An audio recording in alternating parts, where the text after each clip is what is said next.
تو آپ کے ذہن میں نقشہ ہوگا، پھر سمجھنا آسان ہو جاتا ہے۔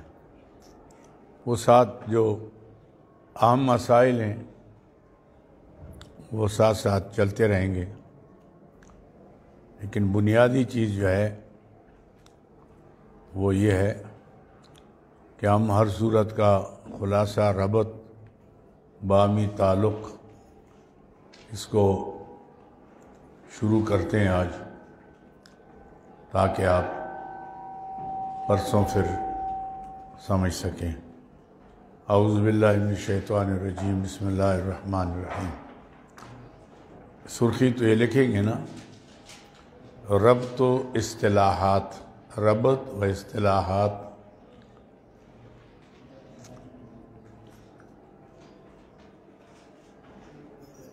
ربط و خلاصہ جات، اصطلاحات نہ ہوئی، ربط و خلاصہ جات قرآن کریم۔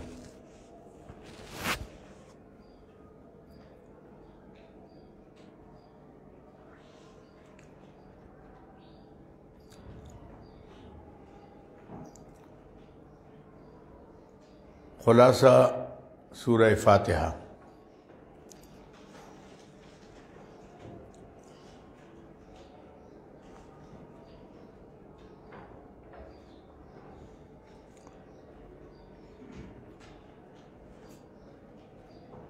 اس سورت کے مشہور 3 نام ہیں۔ ویسے تو اس کی عظمت کی وجہ سے اس کے نام بھی بہت احادیث میں آتے ہیں۔ علامہ جلال الدین سیوطی رحمۃ اللہ علیہ نے 99 نام سورہ فاتحہ کے جمع کیے۔ علامہ فخر الدین رازی رحمۃ اللہ علیہ نے 36 نام لکھے ہیں۔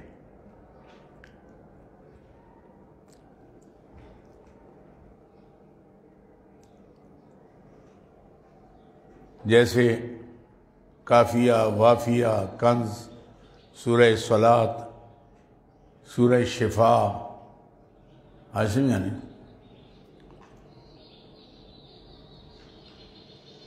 لیکن مشہور 3 نام ہیں۔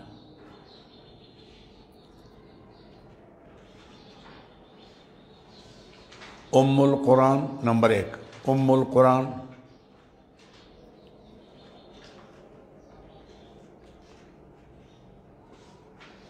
سبع المثانی نمبر 2، سبع المثانی سے کے ساتھ۔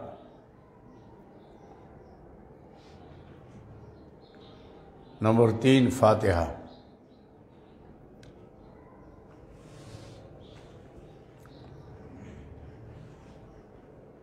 ام القرآن اس لیے کہتے ہیں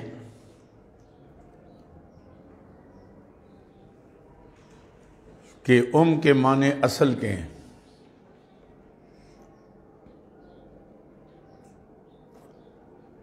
تو یہ سورت تمام قرآن مجید کے مضامین کی بنیاد ہے۔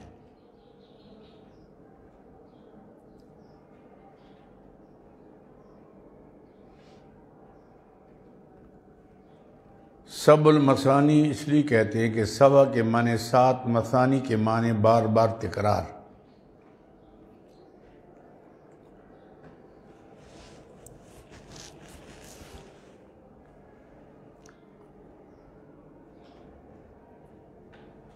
چونکہ یہ 7 آیاتیں ہیں،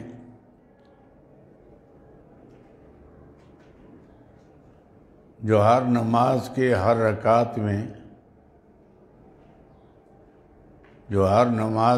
رکعت میں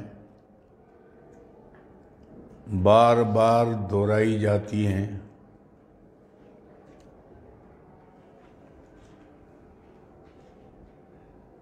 اس لیے اس کو سبع المثانی کہتے ہیں۔ وَلَقَدْ آتَيْنَاكَ سَبْعًا مِّنَ الْمَثَانِي وَالْقُرْآنِ الْعَظِيمِ۔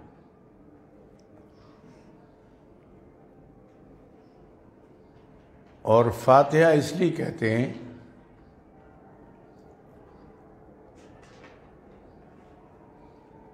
کہ اس سے قرآن مجید کی افتتاح ہوتی ہے، جو پہلی سورت ہے،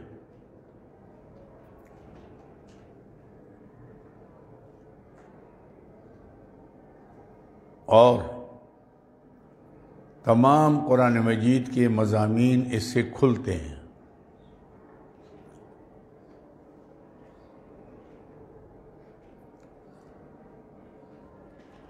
تمام قرآن مجید کے مضامین اس سے کھلتے ہیں۔ اس میں 3 تقریریں ہیں، کیسے کھلتے ہیں؟ اس میں 3 تقریریں ہیں۔ پہلی تقریر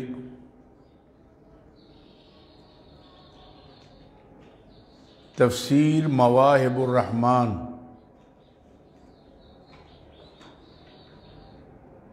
مشہور متقدمین کی تفسیر ہے، تفسیر مواہب الرحمن کی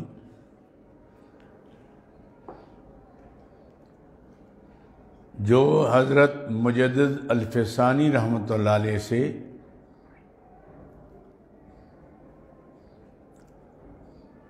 مجدد الفسانی رحمۃ اللہ علیہ سے حضرت علی المرتضیٰ کرم اللہ وجہہ کی روایت نقل کرتے ہیں، کرم اللہ اس سے روایت نقل کرتے ہیں۔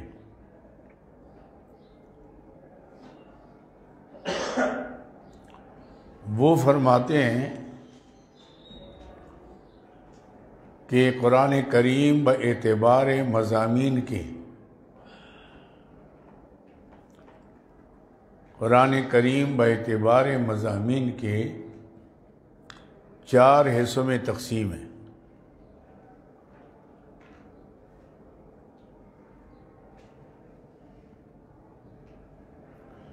اور ہر حصہ الحمدللہ سے شروع ہے۔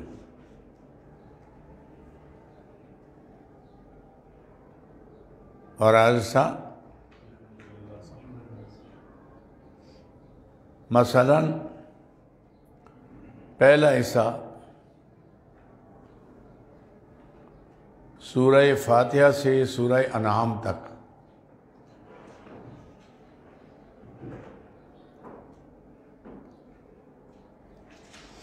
دوسرا حصہ سورہ انعام سے سورہ کاف تک،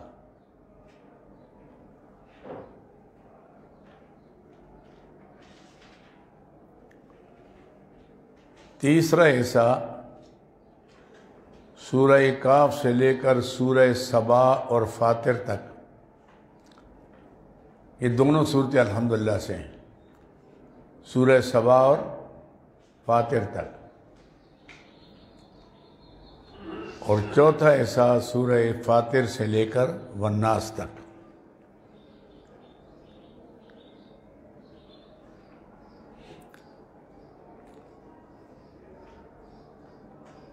پہلے حصے میں اکثر کا لفظ لکھیں، پہلے حصے میں اکثر خالقیت، دوسرے حصے میں اکثر ربوبیت،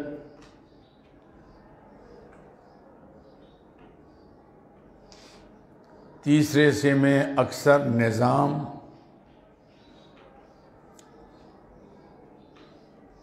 چوتھے حصے میں اکثر قیامت کا ذکر ہوگا۔ کیا اللہ تعالیٰ نے لوگوں کو علم دیا، سبحان اللہ۔ اب آپ دیکھیں ذرا، اس کے علاوہ کوئی سورت سورہ فاتحہ سے شروع نہیں ہے، صرف یہ سورہ فاتحہ ہے، انعام ہے، کاف ہے، سبا فاطر ہے۔ ہاں، اکثر کا لفظ میں نے کیوں استعمال کیا کہ اور مضامین بھی آئیں گے، لیکن مرکزی پہلے حصے میں زور اس پر ہوگا کہ ہر ذرے ذرے کا پیدا کرنے والا اللہ ہے، دوسرے میں زور ہوگا کہ ہر ذرے ذرے کو پالنے والا بھی اللہ ہے، تیسرے حصے میں زیادہ تر زور ہوگا کہ پورا نظام عالم چلانے والا مدبر اللہ ہے، اور چوتھے حصے میں قیامت کے حالات آئیں گے کہ مرنے کے بعد اٹھنا، حساب کتاب، حشر نشر، اکثر یہ سمجھ گئے بات کو؟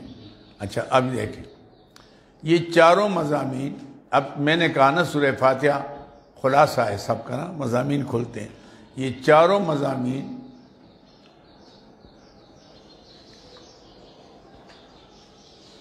سورہ فاتحہ میں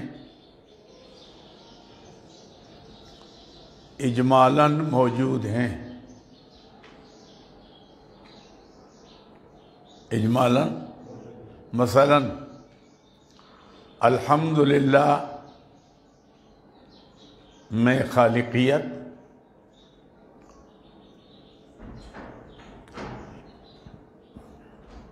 رب العالمین میں ربوبیت،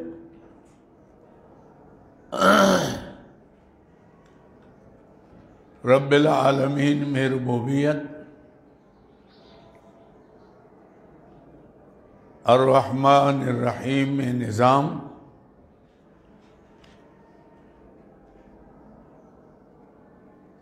مالک یوم الدین میں قیامت کا ذکر ہے گا۔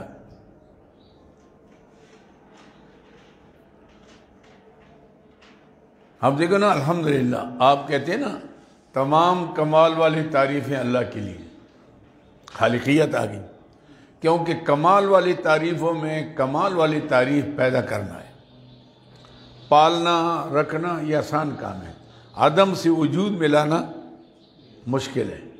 تو جب آپ کہتے ہیں نا تمام کمال والی تعریفیں، تو اللہ کے کمال والی تعریفوں میں کمال والی تعریف کیا ہے؟ خالقیت ہے، تو رب آ گیا ہے، اور رب العالمین میں ربوبیت آ گئی۔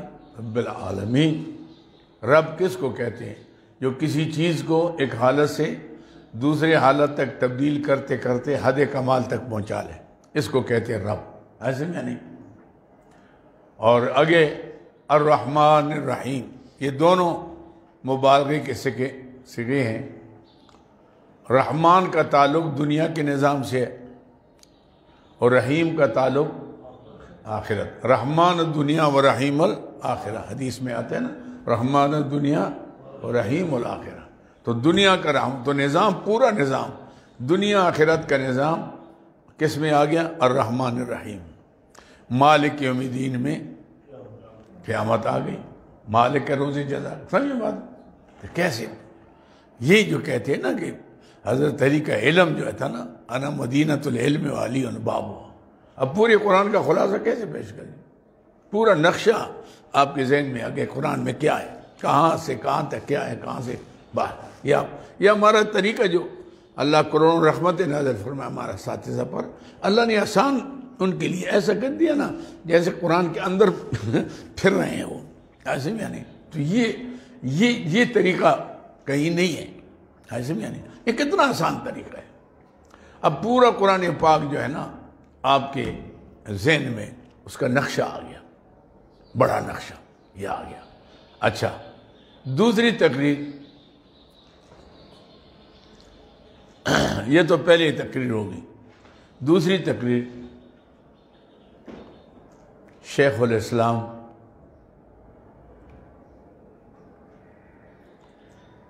حضرت علامہ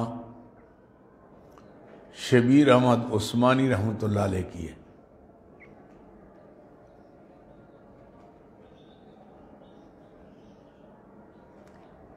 وہ فرماتے ہیں کہ قرآن کریم میں مرکزی 6 مضامین آتے ہیں۔ یہ دونوں تقریروں میں کوئی اختلاف نہیں ہے، یہ تفصیل اور اجمال ہے۔ ہاں، 6 مضامین۔ نمبر 1 توحید،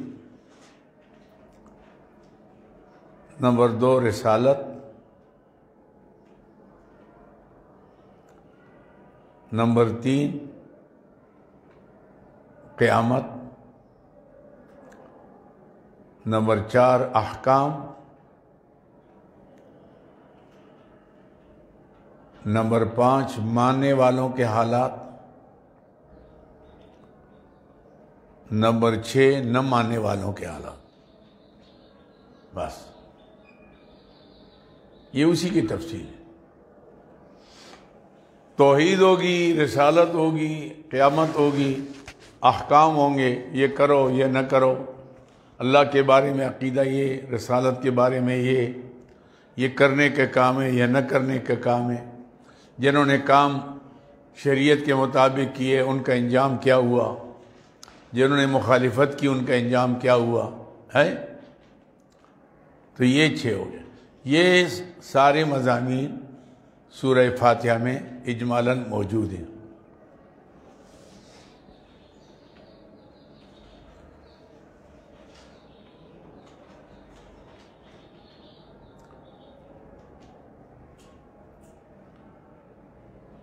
الحمدللہ سے مثلاً یوں، الحمدللہ سے الرحیم تک توحید،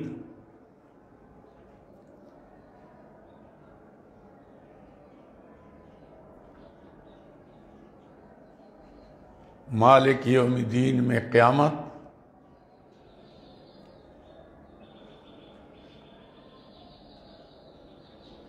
اہدنا الصراط المستقیم میں احکام،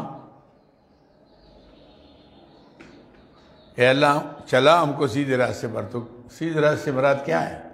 احکام ہے نا۔ اے اللہ جو کام کے کہیں اس پر ہمیں توفیق دے۔ احکام، صراط الذین انعمت علیہم میں رسالت اور ماننے والوں کے حالات، رسالت اور ماننے والوں کے حالات، غیر المغضوب سے ولا الضالین تک نہ ماننے والوں کے حالات۔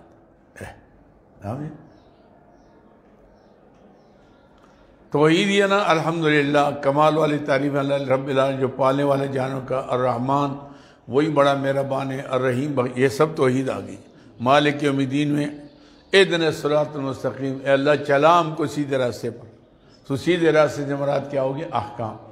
صراط الذین انعمت علیہم میں رسالت اور ماننے والے۔ رسالت کیوں ہے؟ کہ انعام یافتہ کون سے لوگ ہیں؟ قرآن میں آتا ہے من یطع اللہ والرسول فاولئک مع الذین انعم اللہ علیہم من النبیین والصدیقین، ادا گیا نا، والصدیقین والشہداء، ایسے بھی آنے یہ آ گیا پورا۔ اب رسالت بھی آ گئی اور ماننے والوں کے حالات بھی آ گئے، اور غیر المغضوب علیہم ولا الضالین کے اندر نہ ماننے والوں کے حالات آ گئے۔ مغضوب علیہ اور ضالین میں اب ترجمے میں پتہ لگے گا ضالین کون ہے اور مغضوب علیہ کون ہے، ایسے میں یعنی فرق کیا ہے ان کے اندر، یہ تو اس وقت معلوم ہوگا۔ سمجھے بات کو؟ اب یہ آ گیا مسئلہ جناب علی تیسری تقریر۔ یہ میں نے دونوں تقریریں ملا کرنا، میں بھی مجتہد ہوں تھوڑا چھوٹا، تو میں نے اپنی یہ میری تقریر ہے۔ تیسری تقریر یہ ہے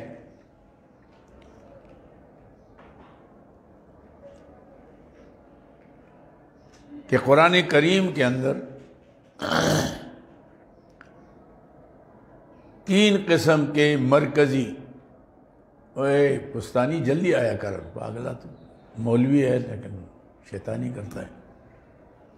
اچھا، تیسری تقریر یہ ہے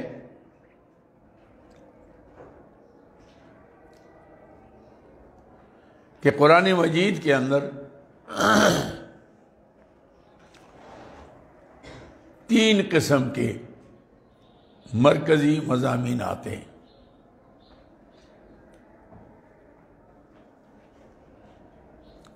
نمبر 1 اعتقادات،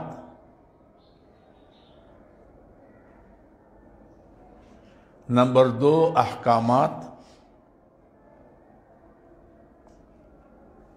نمبر 3 واقعات۔ بس یہ اس کا خلاصہ ہو گیا، اعتقادات، احکامات، واقعات۔ مثلا الحمدللہ سے نستعین تک اعتقادات، الحمدللہ سے نستعین تک اعتقادات، اہدنا الصراط المستقیم میں احکامات،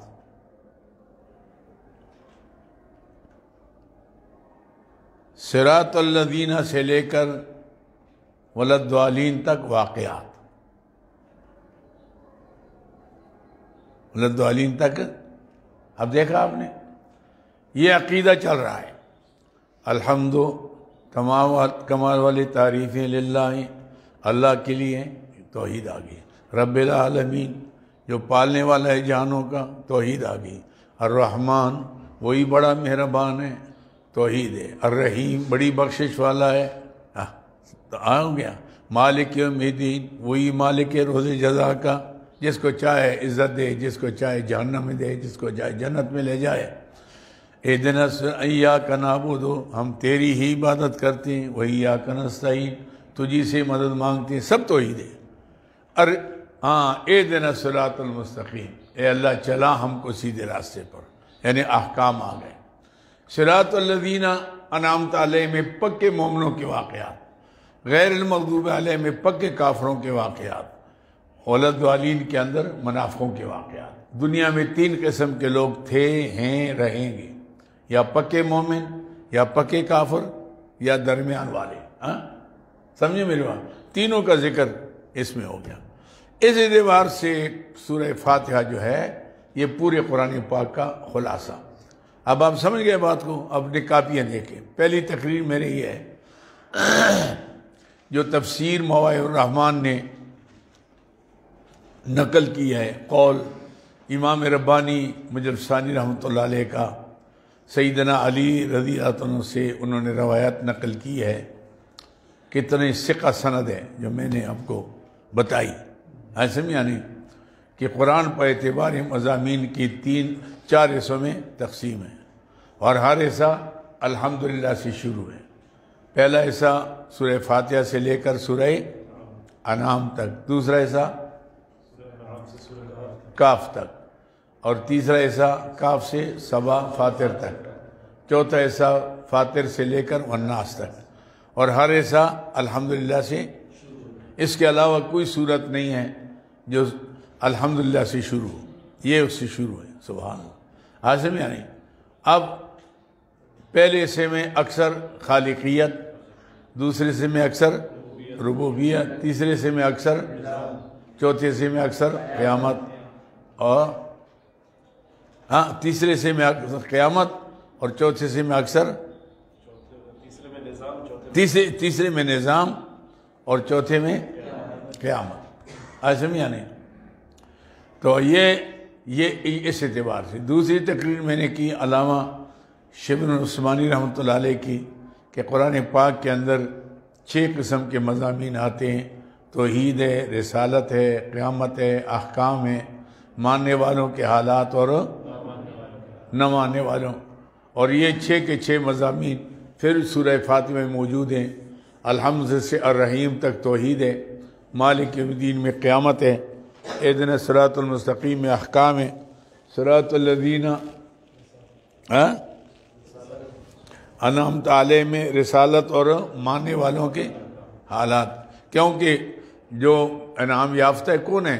من یطع اللہ والرسول فاولئک مع الذین انعم اللہ علیہم من النبیین والصدیقین والشہداء والصالحین. یہ تو انبیاء بھی آ گئے اور متبعین بھی آ گئے، چاہے شہید ہیں چاہے صالح ہیں. سمجھا نہیں؟ تو یہ آ گیا. اور تیسری تقریر جو میری اپنی ہے وہ یہ ہے کہ قرآن کریم کے اندر مرکزی 3 قسم کے اس کے علاوہ مجھے بتا دیں کوئی 3 قسم اعتقادات. عقیدہ اللہ کے بارے میں، اللہ کے رسول، آمنت باللہ و ملائکتی و کتبہ و رسولہ والیوم الآخر والقدر خیری و شری من اللہ تعالی والبعث بعد. یہ ہو گیا کیا؟ عقیدہ. عقیدہ ہو گیا. احکامات آ گئے. اہدنا الصراط المستقیم میں سے وہ چلتے ہیں، اے اللہ ہم کو چلا سیدھے راستے پر. تو سیدھے راستے مراد کوئی راجہ بازار والا راستہ نہیں ہے، اس سے مراد جو جنت تک، اللہ تک پہنچنے والا راستہ ہے. ایسے میں نہیں. وہ کیا ہے؟ یہ کرو، یہ نہ کرو، یہ حلال ہے، یہ حرام ہے، یہ جائز ہے، ناجائز ہے، نماز پڑھو، روزہ رکھو، حج کرو، زکوٰۃ دو، حقوق اللہ ادا کرو، حقوق العباد ادا کرو، شراب نہ پیو، زنا نہ کرو، چوری نہ کرو، جھوٹ نہ بولو. یہ احکامات آ گئے. احکامات آ گئے. اور صراط الذین انعمت علیہم سے لے کر ضالین تک کیا ہے؟ واقعات ہیں۔ ہاں، دنیا میں 3 قسم کے لوگ رہتے ہیں، یا پکے مومن، یا پکے کافر، یا منافق۔ تو صراط الذین انعمت علیہم میں پکے مومن آ گئے، غیر المغضوب علیہم میں پکے کافر آ گئے، ضالین کے اندر منافق آ گئے۔ بس اس میں یہ ہو گیا سورہ فاتحہ۔ یہ آگے پھر پڑھائیں گے تو انشاءاللہ آپ کو مزہ آئے گا۔ اب آپ لکھیں ربط۔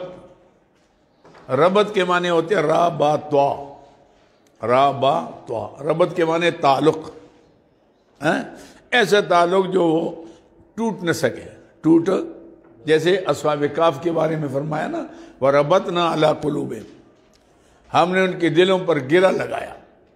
جب گرہ لگایا تو پھر ساری دنیا ایک طرف ہوگی لیکن وہ اپنے عقیدے سے ہٹے نہیں۔ سمجھے میری بات کو؟ تو ربط، ہم لفظ ربط کا استعمال کریں۔ ربط سورہ بقرہ با سورہ فاتحہ۔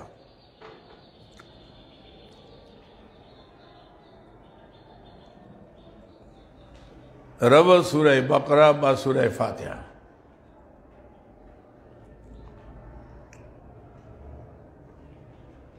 ربط نمبر 1، بعض وقت ایک ہوتا ہے ربط، تعلق ہوگا، کبھی 2 ہوں گے، 3 ہوں گے، 4 ہوں گے، صورت کا صورت کے ساتھ۔ اب ایک سوال، یہ ربط کیوں میں بتا رہا ہوں؟ سوال یہ پیدا ہوتا ہے کہ سورہ فاتحہ مکی صورت ہے، ہاں، بلکہ باعتبار اس صورت کے سب سے پہلے اترنے والی صورت ہے۔ اگرچہ کچھ آیات سورہ علق کی، سورہ قلم کی، سورہ مزمل، سورہ مدثر کی کچھ آیاتیں پہلی اتری ہیں۔ مطلب آپ یہ ذہن میں رکھ لیں، کوئی کہے گا جی آپ کہتے ہیں کہ پہلی صورت ہے، پہلی صورت اقرا بسم ربک الذی خلق ہے جو غار حرام ہے، سمجھو؟ آپ پر اعتراض کریں گے، کوئی مثلا کوئی سوال کریں کہ آپ کہتے ہیں سورہ فاتحہ پہلی صورت ہے، تو پہلی صورت تو سورہ علق ہے جو غار حرام ہے، سب سے پہلے اتری۔ آپ کہیں گے وہ پوری صورت نہیں اتری بلکہ 5 آیاتیں اتری۔ کتنی؟ اسی طرح کچھ سورہ مزمل کی، سورہ مدثر کی، سورہ قلم کی کچھ آیات پہلے اتری ہیں، لیکن مکمل صورت بیک وقت جو اتری ہے وہ سورہ فاتحہ ہے۔ بات سمجھیں؟ آج ترتیب کے اعتبار سے بھی پہلی صورت ہے، نزول کے اعتبار سے بھی پہلی صورت ہے۔ اب سوال یہ پیدا ہوتا ہے کہ جب پہلی صورت یہ ہے تو اس کے بعد وہ صورت آنی چاہیے تھی جو اس کے بعد آئی مکی صورتوں میں، 87-86 صورتیں۔ تو یہ صورت جو ہے سورہ بقرہ کیسے آئی؟ آپ کہیں گے کہ اس کا تعلق ہے آپس میں۔ اگر سورہ بقرہ نہ آتی، سورہ فاتحہ کی تشریح نہ ہوتی، ایسا نہیں ہے، اس کا جوڑ ہے۔ ربط نمبر 1 دیکھیں، ربط سورہ بقرہ با سورہ فاتحہ۔ ربط نمبر 1،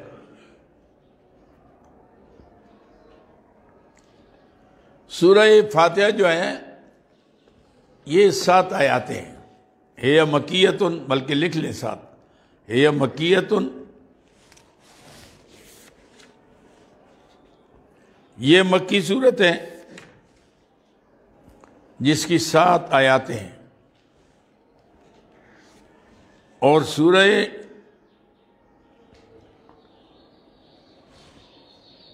بقرہ جو ہے یہ مدینہ منورہ میں اتری، مدنی صورت ہے۔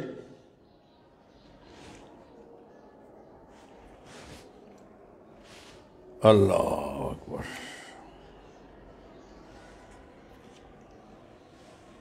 اچھا، تو یعنی سورہ بقرہ ہی مدنیۃ نزلت بعد المطففین، بعد المطففین قبل آل عمران۔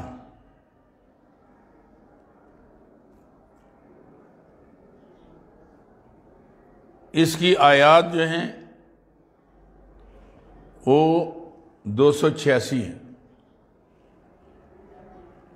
اور رکوع اس کی 40 ہے۔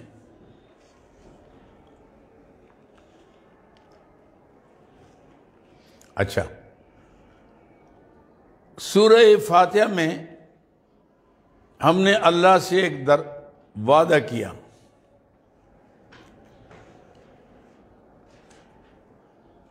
کہ ایاک نعبد و ایاک نستعین۔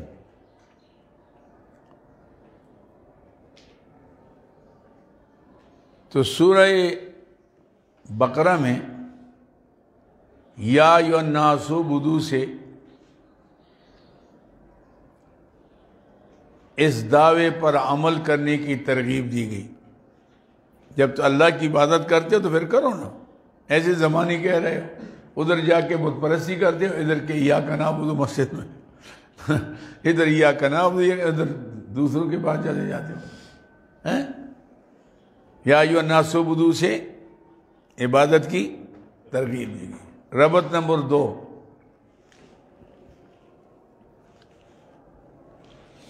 سورہ فاتحہ میں اہدنا الصراط المستقیم سے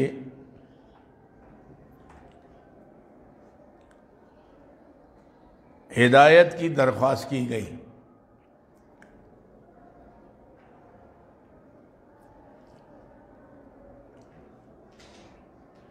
اب سورہ بقرہ کے اول میں کہا جائے گا ذالک الکتاب لا ریب فیہ ھدی للمتقین۔ میں ہدایت چاہتے ہو تو قرآن پر عمل کرو۔ ذالک الکتاب لا ریب فیہ ھدی یا اہدنا الصراط اہدنا، اللہ فرماتے ہدایت چاہتے ہو جی، ذالک الکتاب لا ریب فیہ ھدی للمتقین۔ صحیح سمجھ۔ ربط نمبر 3،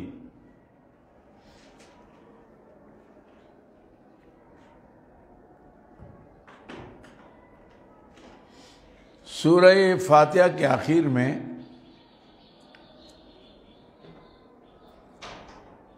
تین جماعتوں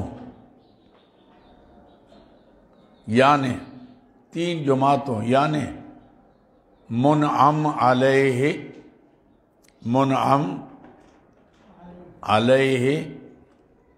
مغضوب علیہ، نمبر 1 منعم علیہ، نمبر 2 مغضوب علیہ،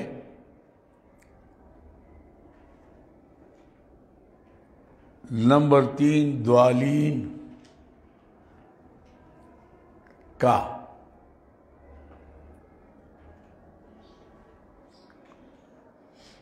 اجمالی ذکر تھا، اجمالی ذکر تھا۔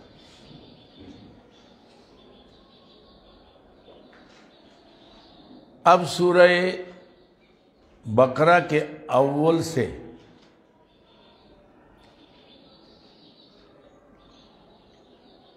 انہی تینوں جماعتوں کا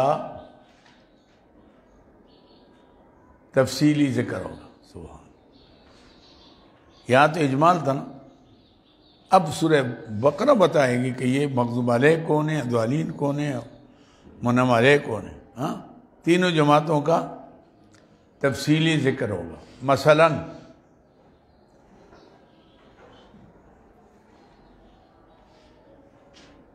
الف لام میم سے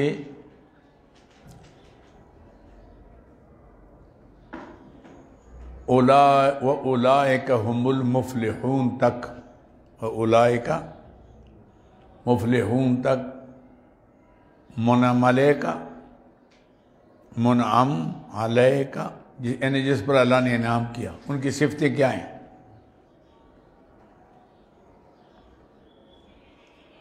ان الذین کفروا سے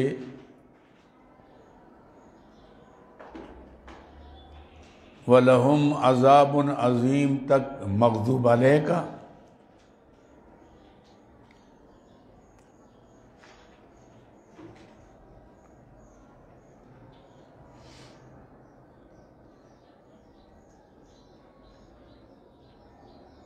وَمِنَ النَّاسِ سے وَمَا كَانُوا مُهْتَدِينَ تک وما کانوا مہتدین تک ضالین کا ذکر ہوگا. بس ہے کیا؟ اب گوئے کہ سورہ بقرہ جو ہے سورہ فاتحہ کا تفصیل ہوگی. یہاں اجمال تھا، وہاں اب اگر صراط الانعام علیہم غیر المغضوب ولا الضالین ہوتا، آگے سورہ بقرہ میں اس کی تفصیل نہ ہوتی تو ہمیں کیا پتہ تھا کہ منعم علیہ کون ہے اور مغضوب علیہ کون ہے ضالین. وہاں قرآن نے سب بتا دیا. ایسے میں آ گئی نا. ہاں بھائی یہ 3 ربط کافی ہیں. چلو ربط تو بہت ہے، یہ 3 ربط ہو گئے تو بس سمجھ آ گیا. ایسے میں نہیں. اچھا یہ تو ہو گیا ربط. ہاں جی اب آپ لکھیں خلاصہ سورہ بقرہ.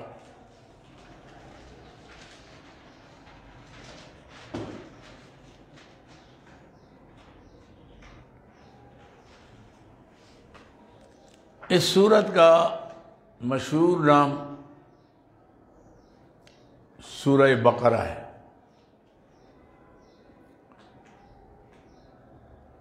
بقرہ کے معنی گائے کے ہیں.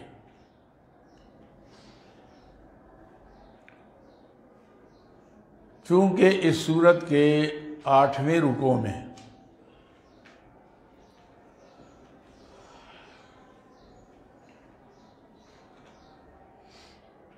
گائے کا ذکر ہے،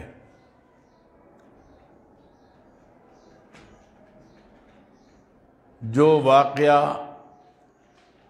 اللہ کے قدرت کاملہ پر دلالت کرتا ہے. قدرت کاملہ پر دلالت کرتا ہے.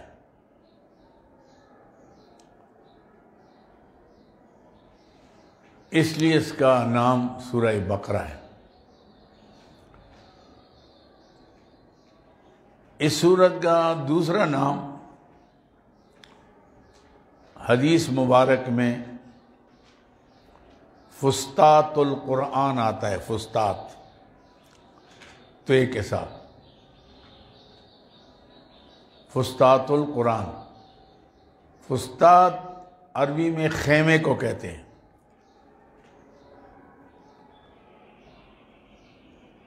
خیمے کو کہتے ہیں.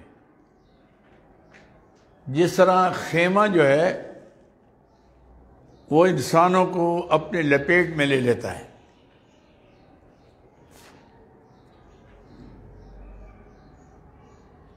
سارے اندر آ جاتے ہیں نا. اسی طرح پورے قرآن پاک کے مضامین کا، پورے قرآن کریم کے مضامین کا کچھ حصہ اس صورت میں بیان کیا گیا. یعنی پورے قرآن میں جو مضامین آئیں گے نا، سورہ بقرہ کے اندر اس کا تذکرہ ہوگا. سب مسائل آ گئے. یہ تو ہو گیا نا نام کی بات ہے. دوسری بات دیکھیں، جیسے ہر سورت کا دعویٰ ہوتا ہے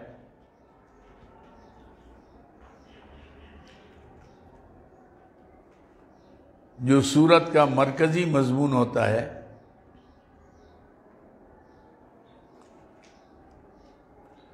تو اس سورت کا دعویٰ یا ایھا الناس اعبدوا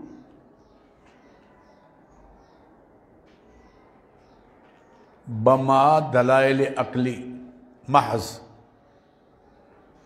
بما دلائل عقلی محض. ایک تو علی سبیل الاعتراف من الخصم ہے نا، ایک محض دلائل ہے مذکور ہوں گے. وہ کہ دعوی سورت جو ہے یا ایھا الناس اعبدوا ہے. اب یہ لکھیں کہ مضمون کے اعتبار سے اس سورت کے 2 حصے ہیں. اب ہمارے شیوخ کو دیکھیں، اللہ کروڑوں رحمت نازل فرمائے، کیسے قرآن پاک سمجھ آیا. 2.5 پارے ہیں، 2.5 پارے ہیں، لیکن آپ چند سطروں کے اندر آپ کے ذہن میں سورہ بقرہ کا نقشہ آ جائے گا. مولانا طارق جمیل صاحب مری میں تھے.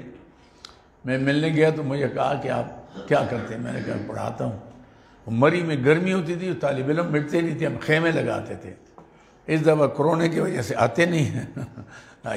پروفیسر صاحب ہوتے تھے وہاں عاصم یعنی 76 میں بھی جگہ نہیں ہوتی تھی ہمارے پاس. اب پتہ نہیں کیا ہو کہ پورے ملک کو کرونا ہو گیا. ابھی تک پہنچیں گے رمضان تک. پٹھان تھے زیادہ پٹھان ہوتے ہمارے چترال اور وہ دیر اور پتہ نہیں کیا کہتے وہ ابھی تک رخ نہیں ہوا. پنجاب سے ڈرتے ہیں کیا چکر ہے. بہرحال ہمارے لیے تو آپ ہی کافی ہیں. آپ پڑھ لیں آگے پڑھائیں. ایسے پڑھیں کہ آپ نے آگے پڑھانا ہے. چاہے طالب علم کے دور میں ہو ایک درس شروع کرو اپنا جہاں جس مدرسے میں ہو ترجمے کا. خود بھی یاد ہوگا اور دوسرے کو فائدہ بھی ہوگا. جو عالم ہے وہ ارادے کر لیں کہ ہم نے آئندہ سال پڑھانا ہے. چاہے 10 آدمی ہو 5 آدمی ہو عاصم یعنی تو پڑھانا شروع کریں. پھر بات بنے گی. اچھا کیا لکھا میں نے؟ اس صورت کے 2 حصے. پہلا حصہ یہ لکھیں 2 حصے ہیں. ابتدا سورت کے ابتدا میں 3 جماعتوں کا بما مثالوں کے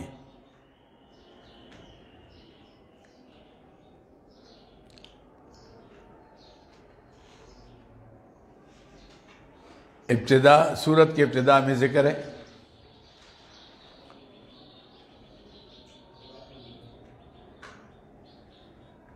پھر دعوی سورت سے لے کر یعنی یا ایھا الناس دعوی سورت سے لے کر وَأُولَئِكَ هُمُ الْمُتَّقُونَ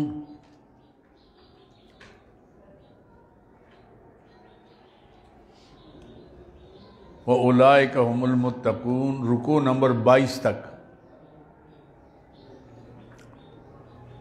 رکوع نمبر 22 تک پہلا حصہ ہے.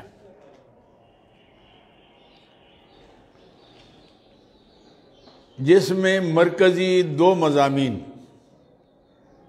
مذکور ہوں گے. نمبر 1 توحید، نمبر 2 رسالت.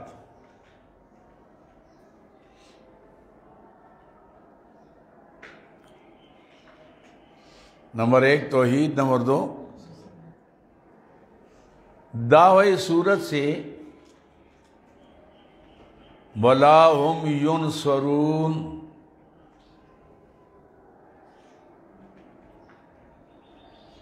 وَلَا هُمْ رکوع نمبر 14 تک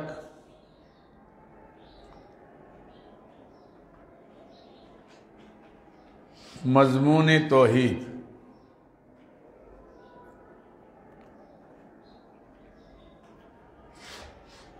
وَإِذِ ابْتَلَىٰ ابراہیم الگ سے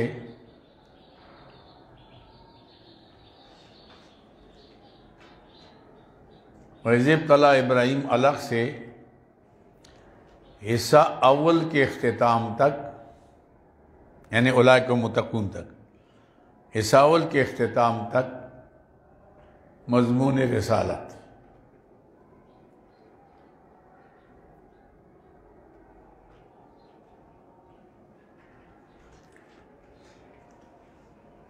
سورت کے دوسرا حصہ یا ایھا الذین آمنوا کتب علیکم القصاص الگ سے شروع ہوگا.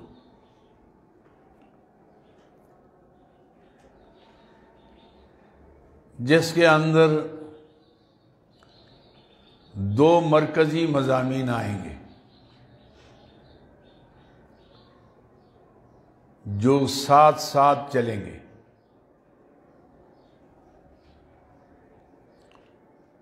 نمبر 1 مضمون جہاد.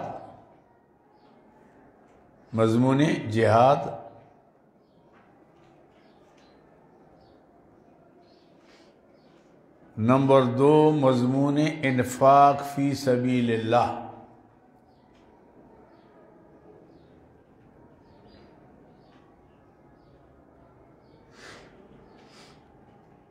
انفاق، اور اس کے ساتھ ساتھ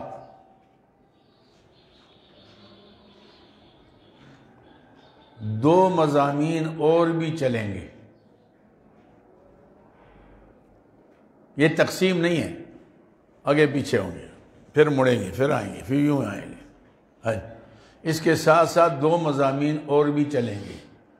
نمبر 1 امور انتظامیہ،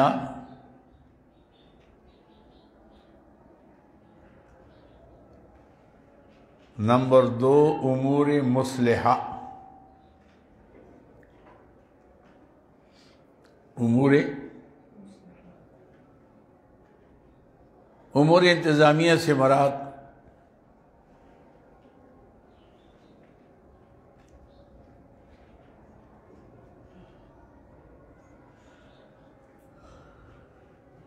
معاملات، نکاح، طلاق، قصاص وغیرہ، یہ دنیا انسانوں کے درمیان۔ امور مصلحہ سے مراد نماز، روزہ، حج، زکوٰۃ وغیرہ۔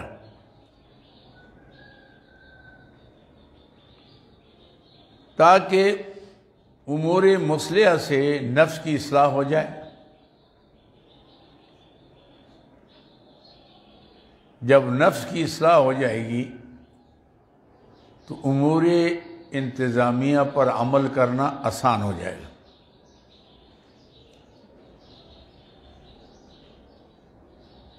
تو جب امور انتظامیہ پر عمل درآمد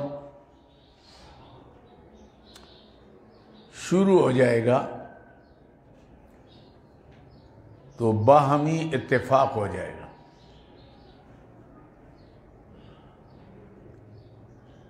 اور جب اتفاق ہو جائے گا تو دشمن کے مقابلے میں جہاد کے لیے تیار ہو جائیں گے۔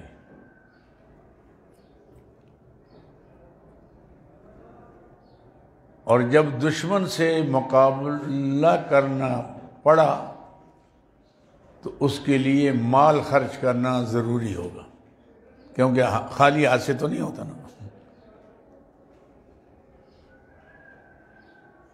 سمجھے بات؟ پہلے حصے میں توحید و رسالت، دوسرے حصے میں جہاد انفاق۔ جہاد انفاق کے ساتھ دو مسائل، امور انتظامیہ، امور مصلحہ۔ مصلحہ اس لیے کہ نفس کی اصلاح، نماز سے، روزے سے، حج سے، زکوٰۃ سے نفس کی اصلاح ہوگی تو امور انتظامیہ پر عمل کرنا، دوسرے کی حق تلفی نہیں کرے گا انہیں۔ جب حق تلفی نہیں کرو گے تو لڑائی بھی نہیں ہوگی، جب لڑائی نہیں ہوگی اتفاق ہوگا، اتفاق ہو جو سارے اکٹھے ہو کبھی دشمن کا مقابلہ کرو۔ اب دشمن تو ہمیں اس لیے لڑا رہا ہے کہ یہ ہمارے طرف توجہ نہ کریں، کبھی بریلی دیوبندی، کبھی شیعہ سنی، کبھی مقلد غیر، یہ ایسے حرامی ہیں، پیچھے سے سب ان کا ہاتھ ہے، پیسے دے رہے ہیں لڑو تاکہ ہماری طرف توجہ نہ ہو۔ کیونکہ جب مسلمان اکٹھے ہو گئے تو پھر ان کا مقابلہ کون کر سکتا ہے دنیا میں؟ کون کر سکتا ہے؟ یہ ہمیں لڑا کرنا، یہ سارا منصوبہ ہے، بین الاقوامی منصوبہ ہے۔ ایسے میں جیسے پہلے مسلمانوں کو لڑایا گیا کہ بھائی یہ بتاؤ، وہ جو اصحاب کہف کا کتا تھا، ایک کے پاس گیا حرامی انگریز، ایسے میں یعنی مولوی کی شکل میں، کہ مولانا صاحب یہ بتائیں کہ اصحاب کہف کا کتا سفید تھا کہ یہ کالا تھا؟ انہوں نے کہا جی کالا کتا تھا۔ اچھا واہ واہ سبحان اللہ، حضرت یہ جمعے پر ذرا اس کا بیان کریں نا، لوگ نہیں سمجھتے۔ مولوی آ گئے جناب علی، اچھا جی یہ نذرانہ بھی میں پیش کرتا ہوں، نذرانہ بھی لے لیں اب ذرا، میں دیکھنا چاہتا ہوں کیسے۔ مولوی تقریر کی، دوسرے کے پاس گیا، یار یہ مولوی صاحب تو اصحاب کہف کے کتے کو کالا کہتا ہے، کالا کتا۔ انہوں نے کہا تو مولوی بکواس کرتا ہے، یہ تو سفید تھا۔ حضرت پھر ذرا بیان کریں نا اس کو دراصل۔ اب مولوی لڑنا، وہ چلا گیا اور لڑائی شروع ہو گئی۔ ایسے میں کتا سفید ہے، اچھا جی دوسرے کے پاس گیا، اچھا جی، یہ جو عیسیٰ علیہ السلام پر خوانچہ آیا تھا، یہ روٹی اس میں پتیری تھی کہ خمیری تھی؟ ایک نے خمیری کا، دوسرے پتیری کا، وہ آپس میں لڑائی شروع ہو گئی. وہ نہیں سمجھی بات. اس طرح یہ مارے گئے. اوپر آگے جناب علی تو انہوں نے مار کر ستیہ ناش کر دیا. تاریخ آپ پڑھ لیں. مسلمان نے ہمیشہ مار اپنے سے کھائی، دوسرے سے نہیں کھائی، اپنے سے کھائی. ایسے میں نہیں کیا نہیں کیا. یہ عراق کے بغداد کی کتب خانے سارے دجلے اور فرات میں ڈالے گئے. پورا پانی سیاہ ہو گیا تھا، اتنے کتب خانے تھے سب کے. لوگ سمجھتے ہیں کہ شاید ہم اچھل کر فتوے لگائیں گے تو ہماری نام بنیں گے لوگ، علامہ زمان، شعلہ بیان، خطیب عصر، خطیب پاکستان. تو وہ سمجھتے ہیں میں نے بڑا کام کر لیا. بھائی باپ کے بڑا کام تو نہیں کیا.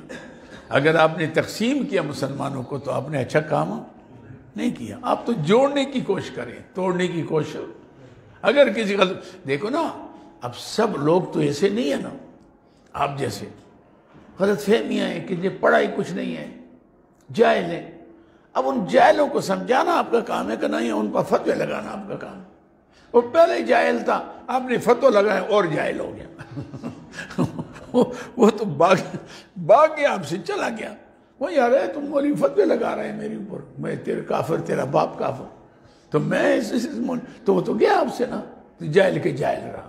اگر آپ طریقے سے اس کو سمجھائیں کہ بابا غلط فہمی ہے، کیونکہ سارے اس درجے کے پڑھے تو نہیں نا. ایسے بھی نہیں، کئی ایسے ہیں جو غریب ان پڑھے، ان کو سنی سنائی باتوں پر. آپ کا کام ہے کہ اس کو طریقے سے، پیار سے، محبت سے اس کے معیار کو دیکھیں. ادعو الی سبیل ربک بالحکمت والموعظۃ الحسنہ وجادلہم باللتی ہی احسن. تیسرا طریقہ یہ ہے کہ اگر آپ مناظرہ کرتے، جدال کا معنی مناظرہ کرتے ہیں، وہ بھی اچھے طریقے سے. بھئی آپ کے والد صاحب محترم کا یہ عقیدہ ہے، یہ غلط ہے. دیکھو قرآن یہ کہتے حدیث ہے. وہ کہتے اچھا ہوئے تیرا باپ کافر ہوئے، وہ کہتے تیرا باپ کافر ہے، تیرا دادا کافر ہو جا. ختم ہو گئی، لڑائی ہو گئی. آپ اس کو طریقے سمجھائیں. اسلام یہ تعلیم دے رہا ہے. اللہ کے پیاری حبیب دیکھو نا، ابو جہل کے پاس کتنے دفعہ گئے، سمجھانے کے لیے گئے. مشرکین مکہ کی دعوت کرتے تھے، آؤ بٹھاؤ. یہ وہ جو مشرک ہے کافر بھائی، اس کو اندر نہیں آؤ، مشرک آ گیا، مشرک کو نکالو. بس مشرک گیا نا تو مشرک ہی رہا نا. ایسے میں نہیں، آپ تو بگا رہے ہیں ان کو. بگائیں نا. آپ اللہ کے پیاری حبیب کا طریقہ سیکھیں اگر آپ نے دین پھیلانا ہے. اور جو زیادہ آپ سے نفرت کریں، آپ اس سے زیادہ پیار کریں. وہ پیار سے آئے گا، پھر آپ کے پاس آئے گا تو بات سمجھ لے گا. میں یہاں گیا کشمیر میں، موری فرمان شاہ ہے، سادات ہیں وہاں سارے. جمعرات کو پروگرام ہے وہاں انشاءاللہ. تو وہاں میں گیا تو سب بگڑے ہوئے لوگ تھے. ایک ہمارے شاہ صاحب تھے، اس نے کہا جی ہماری تو قوم ساری بگڑی ہوئی ہے. میں نے کہا یار سادات تھے، میں نے کہا ان کو کہو جی شاہ صاحب ملنے آتے ہیں ایک جگہ میں، آپ جمع ہو جائیں. انہوں نے کہا جی ہم آتے ہیں، لیکن شرط یہ ہے کہ وہ تقریر کریں اور پھر ہم سوال جواب کریں گے. میں نے کہا ٹھیک ہے. تو وہ سوال جواب کے لیے وہ ذہن میں کئی نقشے ہوں گے ان کے، میں یہ سوال کروں گا، وہ سوال کریں گے. تیاری کی بڑی زبردست انہوں نے. حالانکہ انہوں نے پہلے ایک نعت لگائی کسی ہمارے بزرگ کی. انہوں نے آ کے وہ جو تھا نا وہ مشین، اس کو لات سے مارا. یہ اس کی ہم سے نہیں سنتے، اس کی نعت بھی نہیں سنتے. اتنی نفرت تھی. اب وہ ہائی اسکول کے اندر اکٹھے ہو گئے سارے. تو میں نے تقریر کی وہاں اہل بیت پر، جو سادات تھے، مقام اہل بیت. جب میں نے بیان کیا تو وہ تو بڑے حیران ہو گئے کہ یار ہمارے ذاکروں نے تو دوڑے چھوڑے پڑھتے ہیں، انہوں نے کبھی مقام تو نہیں بیان کیا کہ یہ کون لوگ تھے. تو تو وہ تقریر ہوئی میری، تو تقریر کے بعد گرمی کا موسم تھا، تو انہوں نے کہا کہ جی دعا کی کہ بھئی اب نماز پڑھیں گے، نماز کھانا کھائیں گے، نماز کے بعد پھر کھانے کے بعد سوال جواب ہوگا۔ تو اب ہم بالکل آسمان صاف تھا، کوئی میری کرامت نہیں تھی، اللہ کی مہربانی تھی۔ تو وہ صاف صاف تو میں نے دعا کی کہ دعا کرو جی بارش ہوتی، میں نے کہا اللہ بارش، تو اس نے کہا جو بڑا تھا کہ جی آپ دعا کریں، اگر آپ کا مسلک حق ہے تو اللہ جلدی بارش کرے۔ بس یہ بات کہنے کیا تھی۔ ہم نماز کے لیے روانہ ہوئے، ہوا چل گئی اور نماز ہوتے ہوتے بارش شروع ہوئی، اور اتنی بارش ہو گئی تو پھر گئے، کھانا کھایا، کھانے کے بعد انہوں نے کہا جی آپ کوئی سوال جواب۔ اس نے کہا کوئی سوال جواب نہیں، ہم سب شاہ صاحب کے بیعت کرتے ہیں اور آئندہ کے لیے بس ہماری جو ان کا عقیدہ ہمارا وہی عقیدہ ہے، ہم سمجھ گئے۔ تو میں نے وہ شاہ صاحب کو ہی کہا، میں نے کہا یہاں پر جمع شروع کریں، ذکر کریں، تو وہ شروع ہو گیا، بڑی مسجد بھی بن گئی، اللہ نے اصلاح کر لی۔ تو مطلب ہے کہ طریقہ ہوتا ہے، اگر میں بھی جا کر فتوی تو میں بھی لگا سکتا ہوں، کوئی مشکل کام ہے فتویٰ لگانا، تو ایک ڈرائیور بھی لگا سکتا ہے، کنڈکٹر کو جگہ نا کافر کافر کافر یہ کون سے، اس کے لیے کون سی علم کی ضرورت ہے؟ یہ تو کر سکتے ہیں، لیکن نہ اس بگڑے ہوئے کو، بد اعتقادی والے کو، بدظنی والے کو آپ اس کے شبہات کے ازالے کریں، اس کے سوالات پوچھیں، اس سوالات کے اس کو سمجھائیں، کتاب و سنت کی روشنی میں پیار محبت سے چائے پلا لیں، ساتھ مٹھائی کھلا لیں، ایسے میں نہیں، وہ آ جائے گا، آتے آتے سمجھ لے گا، ایسے میں نہیں۔ لیکن ہم جب مقابل بنا لیتے ہیں کسی کو، نفرت سے دیکھیں گے تو آپ کو کون سی محبت سے دیکھے گا؟ آپ جب پہلے سے نفرت سے دیکھیں گے کہ تم مشرک ہے، بے ایمان ہے، یہ فلاں ہے، یہ فلاں ہے، بدعتی ہے، فلاں ہے، بس گیا مسئلہ۔ اس اعتبار سے تبلیغ کا طریقہ ہے وَجَادِلْهُمْ بِالَّتِي هِيَ أَحْسَنُ، اگر بات بھی کرنی پڑے تو ادب سے کریں، ان کے بزرگوں کا نام ادب سے لیں، اس میں کون سی ممانعت ہے آپ کے لیے اسلام کی؟ اللہ تو یہ فرماتے وَلَا تَسُبُّوا الَّذِينَ يَدْعُونَ مِن دُونِ اللَّهِ فَيَسُبُّوا اللَّهَ عَدْوًا بِغَيْرِ علم۔ تم ان کے بتوں کو بھی برا نہ، کیونکہ ان کو اس کا عقیدہ ہے، تم کہو کہ تمہارا بت یوں ہو کہ تمہارا خدا یوں، تو گالیاں تم نے دلائی نا اپنے خدا کو، اپنے اللہ کو۔ نہیں بات دیکھو نا، اللہ سے بڑا غیرتی کون ہو سکتا ہے ابھی؟ ہاں، حضرت موسیٰ علیہ السلام، حضرت ہارون علیہ السلام جا رہے ہیں فرعون کے پاس، کس کے پاس؟ اور فرعون کون تھا؟ جو خدائی کا دعوے دار تھا۔ نہ ہم نے نہیں جانا، اس کی شکل نہیں دیکھتے، نہیں جا فَقُولَا لَهُ قَوْلًا لَيِّنًا، دیکھنا سے کیا ہے، اللہ سے بڑا غیرتی کون ہے؟ فَقُولَا لَهُ قَوْلًا، نرم بات کرو اس کے سامنے، لَعَلَّهُ يَذَّكَّرُ أَوْ يَخْشَىٰ، یا تو نصیحت حاصل کر لے گا یا ڈر جائے گا۔ لیکن تم جگو فرعون کافر تو پھر بات دیکھو نا، جانا کسی کے پاس، آج ہم کسی ہاتھ میں لا لیتے ہیں، شور ہو جاتا ہے، شاہ صاحب نے فلاں سے ہاتھ میں لا لی، یا اللہ کے بندو اس میں کیا ہو گیا؟ فلاں آدمی بیٹھا تھا جی، فلاں ساتھ آ گیا، اللہ یہ تو کفر ہو گیا، یہ بھائی فرعون کے پاس موسیٰ علیہ السلام جا رہے ہیں، دو جہان کے سردار ابو جہل کے پاس جاتے ہیں، سمجھاتے ہیں، بیمار ہوتا ہے عیادت کے لیے جاتے ہیں۔ اس بیمان ایک بیمار نہیں تھا، اس نے خندق کھودی، اس کے اوپر معمولی شاخیں ڈال کر مٹی ڈال دی اور اپنے آپ کو بیمار کر کے رکھ دیا۔ حضور کو اطلاع ہوگی ابو جہل بیمار ہے، حضور جا رہے ہیں، اس کا مقصد ہے آئیں گے سیدھے یا پاؤں رکھیں گے نیچے چلے جائیں۔ حضور روانہ ہوتے ہیں، اللہ نے بتا دیا، قریب آئے کہ یہاں آگے نہیں جانا، آگے خندق ہے۔ حضور واپس ہو گئے۔ اب اس نے کہا او میرا تو ساری محنت ضائع ہوگی، وہ دوڑا پیچھے، دوڑا تو خیال نہیں آیا، خود چلا گیا اس میں۔ وہ جو حدیث میں آتا ہے نا، جو کسی کے لیے کنواں کھودے گا اس میں گر جائے گا۔ اب وہ چلا گیا.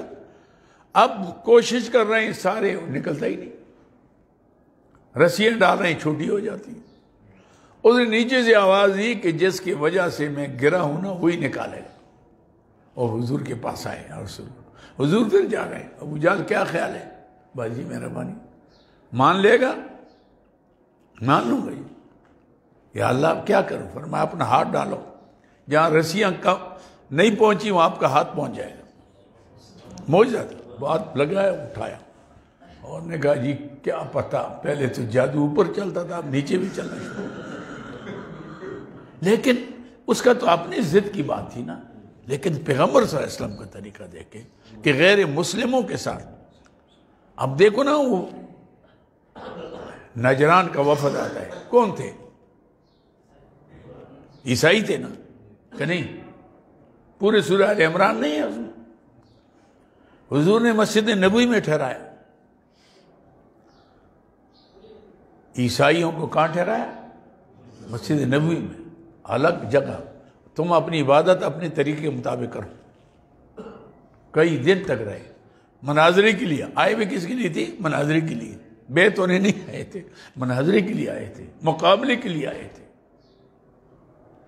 اللہ نے ساری آیاتیں اس میں اتاری. سورہ پوری آل عمران اتری، اس میں ان کے جو شکوک شبہات تھے اس کے ازالے کے لیے. اب آئے گا آل عمران، آپ کو مزہ آئے گا.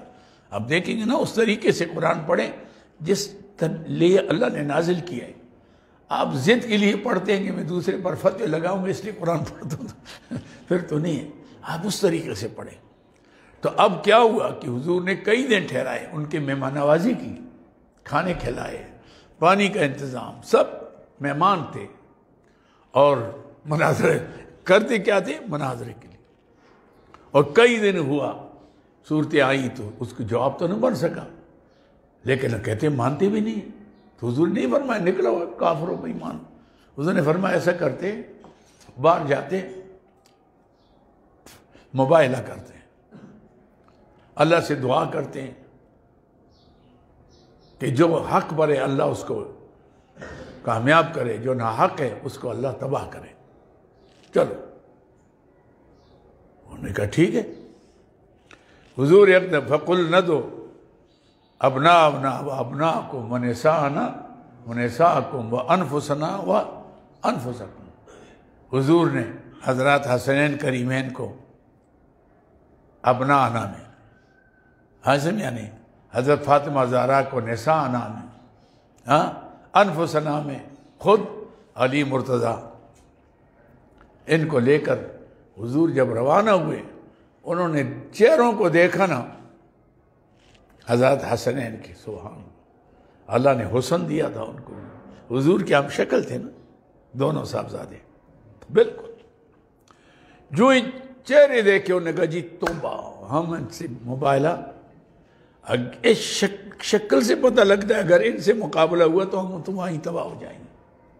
اب کیا کریں اگر مانتے بھی نہیں ہیں، کیونکہ لوگوں نے مناظرے کے لیے بھیجا. وہ تو لیٹ آ گیا ہم نے. تو آپ کسی سے لکھ لیں پھر. ہاں تو اس لیے مناظرے کے لیے بھیجا. اب مان لیں گے تو معاملہ خراب ہو جائے گا. تو اس لیے پھر انہوں نے کہا جی ایسا کرتے ہیں ہم آپ کو جزیہ دیں گے. ابھی جاتے ہیں پھر مناظرے کے لیے مباہلے کے لیے آئیں گے. جان چھڑانی تھی، بھاگنا تھا انہوں نے. چنانچہ جزیہ انہوں نے مان لیا. سالانہ اتنا ٹیکس دیں گے، اتنا دیں گے، یہ دیں گے. چلے گئے. لیکن اللہ کے پیغمبر صلی اللہ علیہ وسلم کا طریقہ دیکھیں نا، ایسے میں نہیں ان کے پاس جانے کے لیے. اب اگر کافر کے پاس یہ طائف میں جب چلے گئے تھے، کیا وہ مسلمانوں سے تبلیغ کے لیے گئے تھے؟ ہاں تو آپ کہیں جی کافر سے آپ کیوں ملتے ہیں؟ بھئی کافر تک اپنا پیغام پہنچاؤ نا. اب نہیں ملیں گے تو پیغام کیسے پہنچے گا؟ آپ جائیں، بیٹھیں، بات کریں اس سے، اپنے دلائل دیں. مسلمانوں کو تبلیغ کرنا تو تحصیل حاصل ہے. آپ تو کریں گے. اس کو جو نہیں مانتے، جو مانتے وہ غریب تو ہیں ہی آپ کی مرید. اور جو آپ کہیں گے وہ کہے جی آمنا صدقنا، تو غیروں کے پاس جائیں گے آپ. جائیں، بیٹھیں، ان کو بٹھائیں، ان کو بلائیں، ان کی دعوت کریں، ان سے پیار کریں، ان کو مسئلہ سمجھائیں، مسئلے میں مداہنت نہ کریں، مسئلہ نہ چھپائیں، لیکن اس کے ادائیگی کا طریقہ ادعو الی سبیل ربک بالحکمت۔ ہمارے حضرت لاہوری رحمۃ اللہ علیہ فرمایا کرتے تھے کہ یک من علم را 10 من عقل باید است۔ ایک من علم کے لیے 10 من عقل چاہیے کہ آپ یہ مسئلہ کیسے سمجھائیں، کیسے ان کے دماغ میں بٹھائیں۔ بات سمجھ آ گئی؟ تو اس طرح آپ کریں گے۔ اگر آپ پہلے سے تنگدلی اور نفرت کریں گے تو نفرت آپ کریں گے تو آپ کے پاس کیسے آئیں گے؟ حضور نے کتنا لحاظ کیا، جہاں پھر اللہ کی طرف سے تنبیہ بھی ہو گئی۔ حضرت عبداللہ ابن مکتوم، یہ صنادید بیٹھے ہوئے تھے نا، حضور باتیں کر رہے تھے ان سے۔ عبداللہ ابن مکتوم نے آ کر یا رسول اللہ مجھے پڑھائیں۔ حضور نے فرمایا ٹھہرو ذرا، یا رسول اللہ مجھے پڑھائیں، میرا سبق ناکہ ہو رہا ہے۔ فرمایا ذرا آرام کر لیں۔ اللہ نے فرمایا عبس وتولی ان جاءہ الاعمی وما یدریک لعلہ یزکی۔ دیکھا، تو مسئلہ بھی ہے کہ آپ بڑے حکمت سے طریقے سے، اس جذبے سے کہ وہ حضرت حکیم الامت کیا فرماتے ہیں کہ گناہ سے نفرت کرو، گناہگار سے نفرت، ہائے ہائے، کیا واقعی حکیم الامت ہے، واقعی حکیم الامت ہے، کیا بات کی انہوں نے۔ گناہ سے نفرت کرو گناہگار سے، شرک سے نفرت کرو مشرک سے نہ کرو، بدعت سے نفرت کرو بدعتی سے نہ کرو۔ آپ جب نفرت کریں گے تو آپ کا حق نہیں پہنچ سکتا اس کا۔ قاسم یعنی قاسم نانوتی رحمۃ اللہ علیہ، ایک مولوی تھا وہاں، اس کو بہت برا بھلا کہتا تھا، دوسرے مکتب فکر کا تھا۔ تو حضرت نے ایک دفعہ درس میں فرمایا کہ کل صبح کی نماز بھائی فلاں مولوی صاحب کے پیچھے پڑھنی ہے ہم نے۔ حضرت وہ تو یہ ہے، آپ کو تو گالیاں دیتے، کہتے ہیں یہ قرآن اچھا پڑھتا ہے، یہ کہا قرآن اچھا پڑھتا ہے، اب جت جائے۔ طالب علم بھی ساتھ چلے گئے، حضرت گئے، اس نے جب سلام پھیرا نا اور حضرت کو دیکھا تو آ کے سیدھے پاؤں گر گیا۔ انہوں نے کہا حضرت میں کیا کرتا ہوں، آپ کیا کرتے ہیں؟ فرمایا آپ کا جو کرنا ہے آپ کریں، میرا جو ہے میں کرتا ہوں، میرا کام یہ تھا۔ وہ ٹھیک ٹھاک ہو گیا۔ اگر حضرت بھی فتوے لگاتے، حضرت حجت الاسلام تھے، اللہ نے ان کو جو فساد بلاغت جو علم دیا تھا، قاسم نانوتی رحمۃ اللہ علیہ، واقعی علم عجیب علم تھا، کوئی شخص کا عجیب علم تھا، الہامی علم تھا، لیکن ان کے طریقہ جو ہے نا وہ تھا۔ تو بہرحال میں یہ اب آج ہو گیا سورہ فاتحہ کا، سورہ بقرہ کا خلاصہ ہو گیا۔ یہ اجمالی خلاصہ، اس کو لکھے اجمالی خلاصہ، تفصیلی خلاصہ ساتھ ساتھ چلے گا، ایسا بھی نہیں، تفصیلی خلاصہ ساتھ ساتھ چلے گا، اجمالی ہو گیا۔ اس کو یاد کرنا ہے آپ۔ اور میں نے پرسوں سبق شروع کرنے سے پہلے انشاءاللہ آپ سے زبانی سننے بھی ہیں، باری باری آئے مولوی صاحب، سامہ صاحب، یاد ایسی ہے نا جیسا آپ کو چائے یاد آتی ہے، ایسے یاد کر، تو یاد کر کے ایک ایک سے سنوں گا کہ بھئی پڑھیں۔ ربط خلاصہ سورہ فاتحہ کا اور سورہ آل بقرہ کا، پھر سورہ بقرہ چلے گا، ساتھ خلاصے چلیں گے۔ ہم ایسا کریں گے کہ تھوڑا سا ٹائم لکھائی کے لیے روز، اور پھر تاکہ تفسیر بھی چلے لکھائی بھی چلے۔ لکھائی تو جلدی ختم ہو جائے گی، لیکن تفسیر بڑا لمبی ہے، دن کم ہے، تو اس اعتبار سے آپ کوشش کریں کہ آپ یاد کریں، کیونکہ یہ نقشہ جو آپ کے ذہن میں ہوگا نا جو میں نے لکھوایا، تو سورہ فاتحہ بقرہ تو آپ کے لیے یوں آسان ہے، ایسے میں نہیں۔ اللہ تعالیٰ مجھے آپ کا ملک بناتے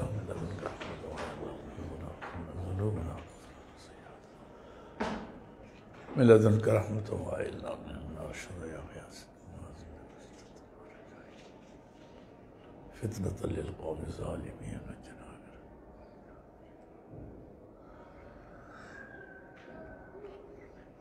خلیفتی علی وجل محمد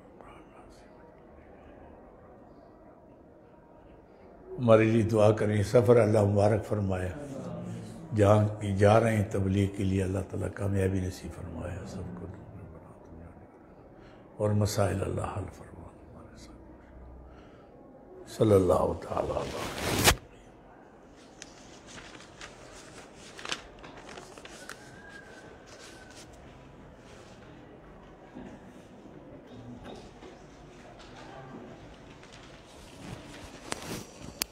ٹائم کیا ہو؟